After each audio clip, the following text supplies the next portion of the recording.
কৃষিকাজের সাথে জড়িত থাকার সুবাদে এমন অনেক কৃষক বন্ধুর সাথে আমার পরিচয় হয়েছে যারা রাসায়নিক বিমুখ। বিশেষ করে পান চাষিরা রাসায়নিক ব্যবহার করতে তো খুবই ভয় পান। আর বিগত কয়েক বছরে জৈব সার হিসেবে হিউমিক অ্যাসিডের নামের সাথে প্রায় সব কৃষকরাই পরিচিত হয়েছেন। এটি ব্যবহার করে কৃষকরা অধিক ফলন পাচ্ছেন, আবার রাসায়নিকের ব্যবহারও অনেকটা কমিয়ে ফেলেছেন। তাই চাষের ক্ষেত্রে এটি একটি গুরুত্বপূর্ণ সার হিসেবে পরিচিতি লাভ করেছে। এখন জানা যাক হিউমিক অ্যাসিড কী, বাগানে এটি কেন প্রয়োজন, আপনি বাগানে এটি কীভাবে প্রয়োগ করবেন এবং এটি বাগানে ব্যবহারের সুফলগুলি কী কী, আসুন এক এক করে সব বিষয়গুলো জানি।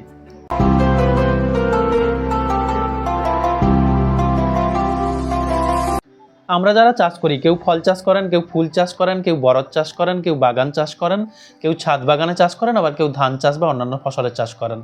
সব চাষের ক্ষেত্রেই এই হিউমিক অ্যাসিড অত্যন্ত গুরুত্বপূর্ণ একটি সার এবং এর যথেষ্ট উপকারও রয়েছে। এটি ফলন বাড়ায় এবং ব্যয় সাশ্রয়ী। তাই ভিডিওটি সম্পূর্ণ দেখুন সম্পূর্ণ তথ্য জানার জন্য। হিউমিক অ্যাসিড কি? হিউমিক অ্যাসিড সম্পর্কে জানতে হলে আমাদেরকে হিউমাস সম্পর্কে জানতে হবে, কারণ হিউমাস হলো মাটির মূল উপাদান। স্বাভাবিকভাবেই প্রশ্ন আসবে, হিউমাস কি? গাছপালা ও প্রাণীদেহের পচা অংশ একত্রে মিশে মাটিতে যে জৈব পদার্থ তৈরি করে তাকে হিউমাস বলে। এটি মাটির একটি গুরুত্বপূর্ণ উপাদান। এর রং কালচে।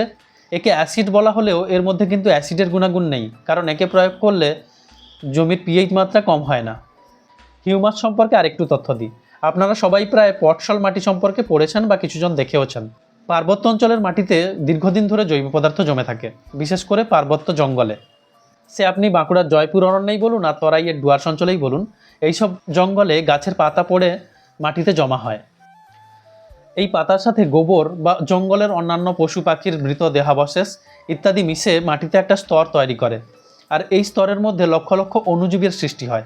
আর এই সব কিছু মিলিয়ে মাটিতে যে 2 থেকে 10 সেন্টিমিটার মতো একটি স্তর তৈরি হয়, ওই স্তরকেই হিউমাস স্তর বলে।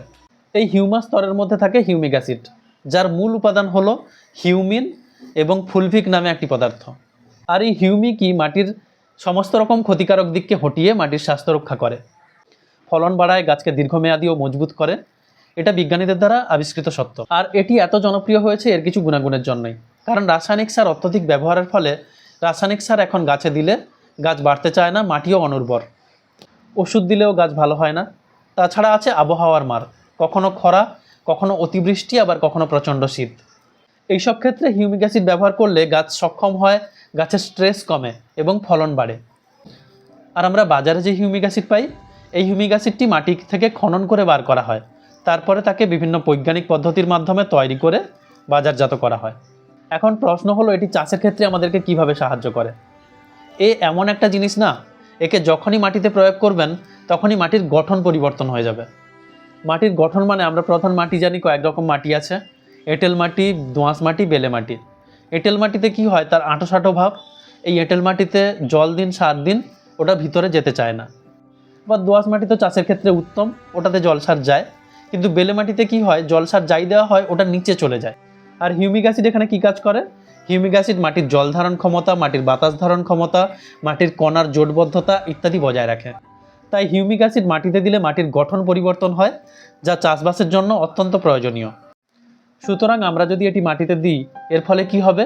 গাছের জল ধারণ ক্ষমতা, বাতাস ধারণ ক্ষমতা ইত্যাদি বৃদ্ধি পাবে। এর ফলে মূলের বৃদ্ধি পাবে। মূল যদি ঠিকঠাক বৃদ্ধি হয়, তাহলে মূল কি করবে? মাটি থেকে খাবার নিতে সক্ষম হবে এবং মূল মাটি থেকে খাবার নিয়ে সারা গায়ে ছড়িয়ে দিলে গাছের বৃদ্ধি ভালো হবে। আর এই সহজ সত্য যে চাষি ভাইরা বুঝে গেছেন, তারা হিউমিক অ্যাসিড অবশ্যই ব্যবহার করেন। কারণ মাটি স্বাস্থ্যহীন তখনই হয়ে পড়ে যখন তার জল ধারণ ক্ষমতা হয় বেশি, নয়তো কম হয়ে যায়। আবার মাটিতে যখন বাতাস থাকে না, তখন মূলের বৃদ্ধি হয় না, আর এর ফলে গাছ মারা যায় এবং এর ফলে শস্যহানি ঘটে। আর হিউমিক অ্যাসিড ব্যবহার করলে এই সমস্যাগুলো হয় না। তাই হিউমিক অ্যাসিড ব্যবহার করলে ফলন বাড়ে। এ তো গেল মাটির স্বাস্থ্য রক্ষার কথা। এছাড়াও হিউমিক অ্যাসিড উদ্ভিদকে মাটি থেকে বিভিন্ন রকম পুষ্টিরস নিতে সাহায্য করে। আপনারা জানেন, মাটির গ্রথন সঠিক হলে উদ্ভিদ তার মূলরমের মাধ্যমে মাটি থেকে পুষ্টিরস শোষণ করতে পারে। আর হিউমিক কিছু এনজাইমের ক্রিয়াকলাপকে বাড়িয়ে দেয়, যার দ্বারা উদ্ভিদ মাটি থেকে পটাশিয়াম, ক্যালসিয়াম ও ম্যাগনেসিয়াম গ্রহণ করতে পারে। এইসবের মাধ্যমে উদ্ভিদ তার দেহ গঠন, তার পাতা, ফল ফুলের গঠন ইত্যাদি উন্নত করে। আপনি দেখবেন একটা ফল, তার ক্যালসিয়াম, ম্যাগনেসিয়াম, পটাশিয়ামের অভাব হলো। যেমন ধরুন পেয়ারার মাঝখানে দেখবেন আপনি খোপ হয়ে যায়। এটাকে সাধারণত আমরা রোগ পোকা ভেবে থাকি, কিন্তু এটা রোগ পোকাজনিত কারণ নয়, এটা অপুষ্টিজনিত কারণ। আর হিউমিক অ্যাসিড দিলে এই অপুষ্টিজনিত কারণ রোধ হয়। অর্থাৎ বাগানের ক্ষেত্রে তার বাগান তৈরি করার সময় মাটিতে এবং 21 দিন পরে ফুল ফল ধরার সময় ওই সময় হিউমিক অ্যাসিড ব্যবহার করলে ভালো ফল পাওয়া যাবে। আর পানের বরজের ক্ষেত্রে ভেজ, জল খাওয়ার, শিকড়ের ওষুধ সব কিছুতেই হিউমিক অ্যাসিড দেওয়া হয়, আর তার দেওয়ার কারণও বুঝতে পারছেন নিশ্চয়ই। এছাড়া আগেও বলেছিলাম, আবার বললাম, এটি গাছকে স্ট্রেস কমাতে সাহায্য করে। যখন 38 থেকে 40 ডিগ্রি তাপমাত্রা, তখন ওই তাপমাত্রার হাত থেকে গাছকে রক্ষা করবে। আবার যখন খুব কম তাপমাত্রা, প্রচণ্ড শীত, তখন ওই শীতের থেকে গাছকে রক্ষা করবে। হিউমিক অ্যাসিড মাটির টক্সিন ভাব কমায়। কীটনাশক বা পেট্রোলিয়াম ইত্যাদি থেকে মাটি টক্সিন হয়ে যায়। ওই সময় মাটিতে হিউমিক দিলে মাটির টক্সিন কমে এবং মাটির টক্সিসিটি থেকে গাছকে রক্ষা করে। এছাড়া হিউমিক অ্যাসিড মাটির লবণাক্ততাও কমায়। তাহলে আমরা এতক্ষণ কি বুঝলাম, হিউমিক অ্যাসিড কি কাজ করে?